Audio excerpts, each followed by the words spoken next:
මේ ගෙදර මිනිස්සුන්ට කන් ඇහෙන්නේ නැද්දනේ ෆෝන් උස්සන්න එතන රින් වෙනවා මල කරදරේ කවුද මේ මම මොකද ෆෝන් එක මෙතන දාලා ගිහලා හොන්සි මේ ඔෆිස් එකට අලුතෙන් ආපු ගෑනු ළමයා මොකද මේ වෙලාවේ අපේ ගෙට ගන්න ආන්සර් කරා හලෝ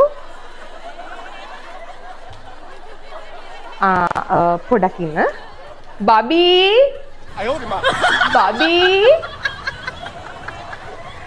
අනේ ආනම් පොඩි වැඩක මේ ඔෆිස් එකට අලුතෙන් ජොයින් වෙච්ච හංසි නේද?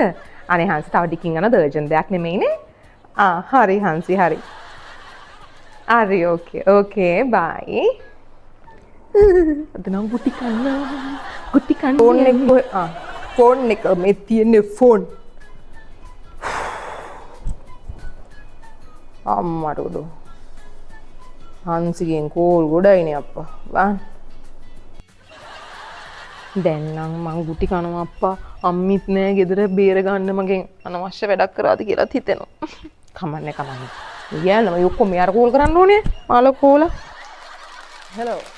ආනේ හන්සි සෝරි මට කෝල් කරලා තියෙනවා කියන්න. මගේ වයිෆ් ෆෝන් එක ආන්සර් කරා. අයෝරි මා. ඔය දැන්ද ගත්තේ? ඉතින් මගේ වයිෆ් මොනවද කිව්වේ? මම වැඩක කියලා කිව්වද? එහෙමත් කිව්වද? ඔයා කතා කරේ කියලා කියන්නේ වංශි?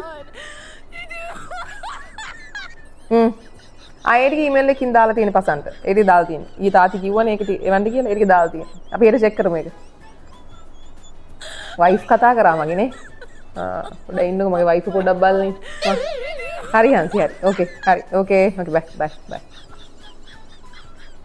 නිකිට වයිෆ් නංගි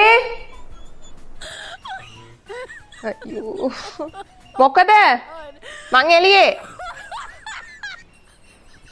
මේ ඉන්නේ මගේ වයිෆ් මම කෝල් එකක් ආන්සර් කරාද ඔයාගේ කෝල් ආන්සර් කරනවද නේ මම මේ අයියා මං ඔයගේ ජරා වැඩ කරන්නේ හරිද මං එක එක නේ කෝල් ආන්සර් කරන්නේ ඔයා තමයි මගේ කෝල් වලට පයින්නේ පිස්සු ඉන්න බෑනේ පුදුම අමාරුවක් තියෙන්නේ අර හංසිට කතා කරලා කිව්වද මේ මගේ වයිෆ් කියලා මොනවාද? අයියෝ ටෙස්ට් එක පේන්නද මම මෙතනට අහිංසක විදිහට කොණ්ඩේ පීර ඉන්නවා. කවුද එනං කතා කරේ? දැන් කවුද ගෙදර ඉන්නේ කෝල් එක ආන්සර් කරන්න එනං?